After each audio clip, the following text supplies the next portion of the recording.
1 year ago today, there was an insane amount of hype for Nintendo, and in particular the upcoming Switch 2. How many years were we waiting for this reveal? Everybody expected it to come out around the time that the OLED did. Then back then we thought it was going to be the Switch Pro. But after the OLED, it just felt like we were waiting silently for months for any kind of major news. Nintendo had to continuously tell people ahead of time that they're not going to be revealing the Switch 2 or talking about anything related to the next console prior to like every Nintendo Direct or every event, just to make sure people temper their expectations and don't get their hopes up. It was unfathomable. I don't know that anything had built up that much hype in recent years. I mean, gosh, you're looking at the Switch 1 having worldwide appeal, breaking records in pretty much every single region. 150 million units. I guess at the time it was like 140 something. All the rumors and all the speculation and all of the people out there making videos about how Nintendo just needs a stronger Switch and everything will be great. Obviously, we know now that there were significantly more people that didn't just want a stronger Switch, but I think most people were reluctantly okay with it. I know I was. I didn't like it. I wanted Nintendo to do something new and different and exciting, but at the same time, I had enjoyed 8 solid years of the Nintendo Switch. So I didn't really care that much if it was the same console again. It kind of lacked a lot of that oomph that you would normally get for a new Nintendo console. And I know I especially felt that with the reveal. I remember the conversation with my friends. Coincidentally, the only person in that group chat that currently owns a Nintendo Switch 2 was the one that I was arguing back and forth with. He's a hardcore Sony fanboy. The rest of us are either major Nintendo fans like me, or we own Switches and we love Nintendo games. And he kept insisting that the Switch just needed to be a stronger device and he would buy it and he thinks it would be the best thing that you can do.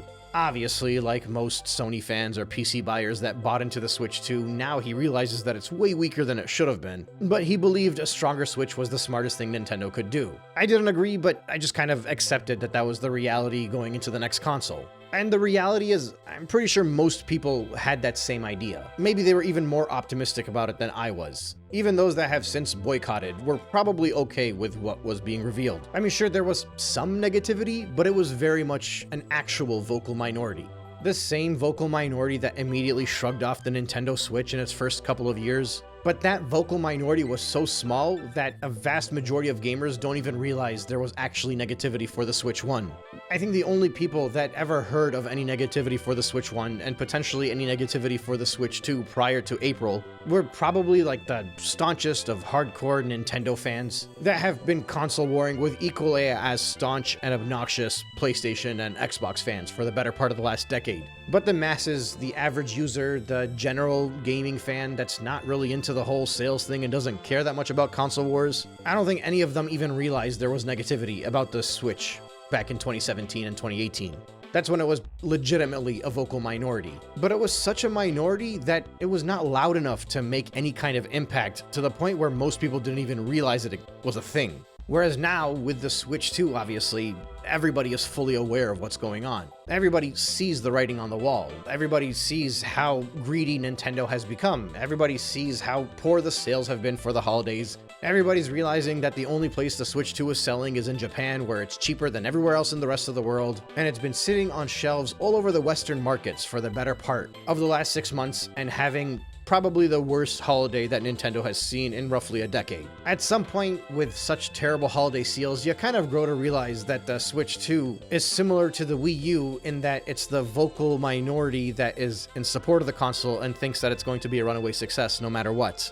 That was a real thing during the time of the Wii U, by the way, early on. There were so many confidently incorrect Nintendo fans that would frequently shrug off how poor the Wii U sales were early on, and even shrug off the controversy leading up to the Wii U, and they kept insisting that the Nintendo Wii was so successful that there's zero chance of the Wii U failing. Then you could still find their posts online to this day in the same forums that the current tiny crop of Western Switch 2 fans are active on and doing the exact same thing. thing. Of course, the Switch 2 has papered over some of those cracks by being able to outsell the Wii U pretty quickly. But in fairness, the Wii U launched in a much smaller market. We're currently in a market where the Xbox is managing 30 million units while it's considered a failure, and seeing as how Nintendo at least has Japan still very much fighting for stock over there, the Switch 2 was always going to do better than the Wii U. But I would argue that the feeling and the vibes and the general consensus of Nintendo around the Switch 2, specifically when it comes to potential upcoming success and upcoming sales numbers, just feels like the 2025 version of what we saw in 2013 and 2014 with the Wii U. It's just scaled higher because the market is larger. And of course, the Switch 2 is launching after a Switch 1 with just endless amount of hypes, whereas the Wii U launched after most people kind of already had given up on the Wii for a couple of years. Now, of course, at the top of this video, I said that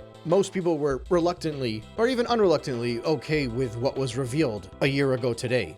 And I would argue most people continue to have that same hype and excitement for the Nintendo Switch 2, even if they wasn't exactly what they wanted. Obviously, until we got to April, where Nintendo just kind of was like, hey, we're going to charge you for breathing air and looking at this console. Get your wallets ready because we're going to reach our hands in your pockets and we're not going to take them out for the next decade. But in January, that was barely even a talking point outside of a few articles and comments here and there. I just remembered it felt very flat. Like, we waited so long for the reveal of the next console and all we saw was Mario Kart. Then, you know, in the past, the reveal would happen and it would be like really cool in front of a live audience or some cool direct or something. Major announcements felt like an event. But this was just like a trailer, just showing the Switch, but bigger, and Mario Kart with more characters. Then it was a few minutes long. Like, it was nice, but it was not Nintendo. I don't know. I mean, I remember feeling it at the time, and that was like what I was telling my friends. I'm like, you know, it's like, whatever, I'm going to upgrade this thing, but I don't know if I'm really that excited for it, but it is what it is. But there was actually some controversy with a subset of the community.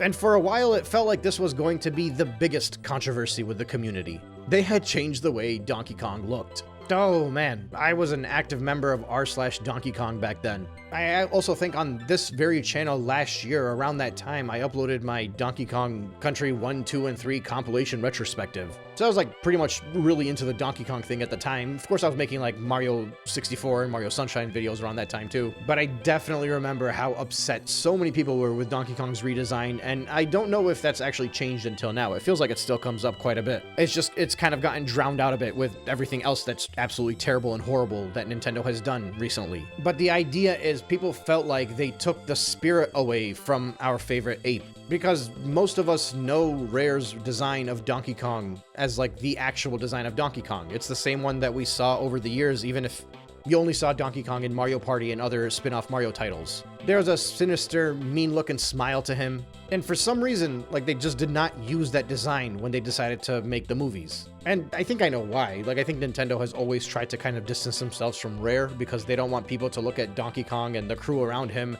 and associate something that's huge for Nintendo for a company that is now part of Microsoft. There's a big pride thing when it comes to Nintendo for these things. That's a big reason why Donkey Kong for the very long time was just kind of shouldered as a side character. But I also figured we had moved past that because we got the Return series and Tropical Freeze. Either way, I think the first sign of controversy was because of the movie, when Seth Rogen was going to be playing him and they kind of changed his face. Then everyone was kind of like, okay, I mean, if it's for a movie, it's fine. I mean, Bowser looks a little bit different. They have to match the actor that's voicing them just slightly. Mario also has like a bit of a different look to him. But obviously all of that went out the window once we saw him in the Mario Kart trailer. There was just a huge backlash for it. And obviously not as big as any backlash that we've seen since April until now. But back then, that's like all anybody could talk about. That's what all the clickbaiters wanted to talk about. You know, instead of talking about this new console, because there was not much to talk about outside of like analyzing the trailer and seeing that there was 24 racers available and speculating about pretty much what was already known because almost everything had been leaked, including like the mouse controls. But the clicks and the discussions and the controversy was all related to this redesign. Then I remember thinking it was a little bit blown out of proportion. Right, in my mind, I'm like,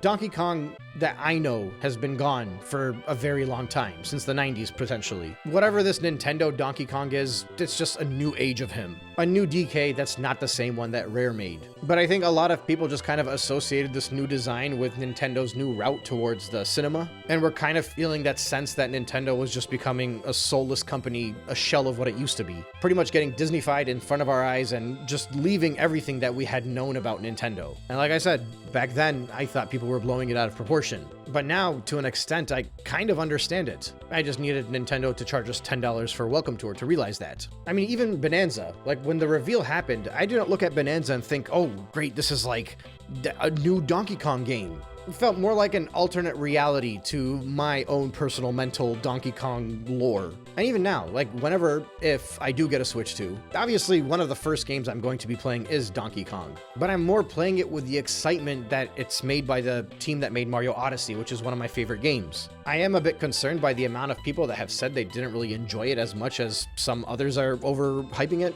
but I'm still excited to give it a shot because of the team that made it. Not because it's like a long-awaited sequel to the games that I played growing up or even the Return series. But even then, like when I look at it now, it feels more like a movie production, something trying to appeal to people that went and saw the Seth Rogen and have associated him now with Donkey Kong, and they want the game to kind of reflect that. And then you got like the Paulina thing and her singing, so it's meant to appeal to all these little kids that watch Disney and Pixar movies and trying to make her feel like she's Elsa, I guess. I don't really watch Pixar much, so I don't know who's a good character to associate her with. Maybe it's Penelope from Wreck-It Ralph. Which is funny because Wreck-It Ralph was originally based off of DK, so now it feels like it went full circle and now they're basing DK off of Wreck-It Ralph. But even more so beyond that, it feels like it's a game that's specifically made for like 40-year-old men, 35-year-old men that have little kids. So you can get this kind of bond between the two of them and look at it and be like, oh yeah, I love my daughter. I mean, don't get me wrong, I have a daughter too and I love her, but when I play video games, that's not really what I'm looking for. I don't care much about a story in my Donkey Kong title. But, I mean, if the gameplay loop is going to be there, I can always skip the stuff that I don't care about.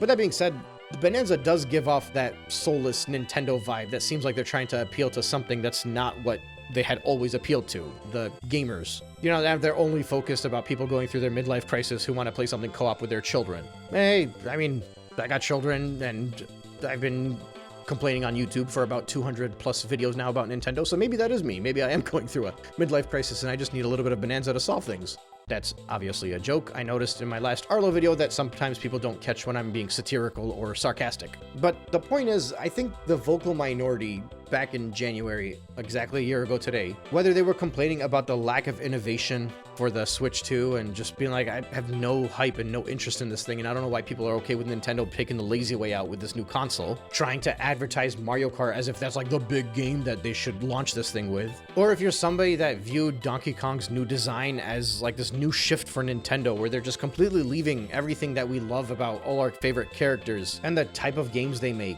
and the more important focus on gameplay, leaving all of that behind so we can end the year with something like Metroid Prime 4 Beyond. I feel like everything about that controversy was spot on. They were probably the earliest signs of warning of what was to come from Nintendo. Lazy, greedy, no respect for legacy, trying to appeal to nostalgia-driven millennials that need a game to be very easy for them to enjoy, and then even making the game easier than that so that when their 5-year-olds grab the controller, they can enjoy it as well. So that together, parent and child can then go and watch the next Mario movie because it's going to feature these characters. I don't know. It's been a hell of a year. Back then, I thought that some of the complaints about this reveal for the Switch 2 were probably blown just a little bit out of proportion. Remember, I wasn't like fully on board, but I was like, okay, fine. But now I'm looking back and I'm realizing that the mayhem and the craziness that all started with April probably should have started back in January. And quite frankly, even more realistically, should have started right around the time of the pandemic, the second Furukawa made a statement that the original Switch would not get a price drop, while at the same time just releasing every single Wii U title and charging full price for it. There were signs. There have been signs. But man, the reveal back on January 16th, 2026, that one was so obvious. And the fact that I was part of the Donkey Kong community, or at the very least a lurker